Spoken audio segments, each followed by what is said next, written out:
ইস্টবেঙ্গল আবারও দল বদলের বাজারে বাজিমাত করল। মুম্বাই সিটির হয়ে দীর্ঘদিন খেলছেন অভিজ্ঞ উইং হাফ বিপিন সিং। এবার তিনি লাল লুত শিবিরে। শনিবার মুম্বাই সিটি তাদের সোশ্যাল মিডিয়ায় একটি আবেগঘন ভিডিও পোস্ট করে বিপিনকে বিদায় জানায়। তাতেই কার্যত নিশ্চিত হয়ে যায় নতুন মরশুমে ইস্টবেঙ্গলের জার্সি গায়ে খেলতে দেখা যাচ্ছে বিপিন সিংকে।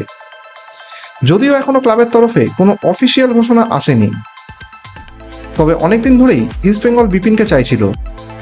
দলের আক্রমণ ভাগে নতুন গতি আনতেই তারা এই ট্রান্সফারে আগ্রহ দেখায়।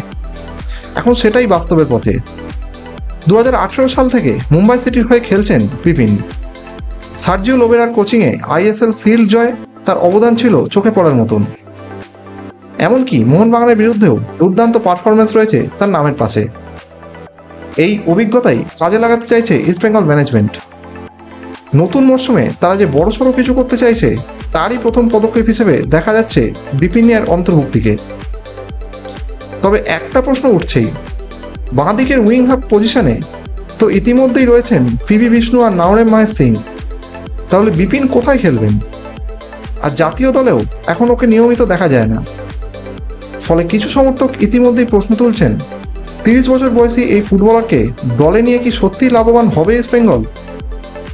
তবে ক্লাব, ইমামি গোষ্ঠী এবং সমর্থক সবাই কিন্তু এখন একটাই স্বপ্ন দেখছে, নতুন মরশুমে অর্থাৎ আইএসএল 2025-26-এ সাফল্যের মুখ দেখতে চায় সবাই। সেদিকে তাকিয়েই সম্প্রতি ইস্টবেঙ্গলের কর্তা দেবব্রত সরকার জানান, ইমামির তরফে ক্লাবকে স্পষ্ট আশ্বাস দেওয়া হয়েছে, সত্যিই ভালো ফুটবলার হলে বাজেট কোনো বাধা হবে না। এখন শুধু সময় বলবে বিপিন সিংকে নিয়ে ইস্টবেঙ্গলের এই বড় পদক্ষেপ কতটা কাজে আসে।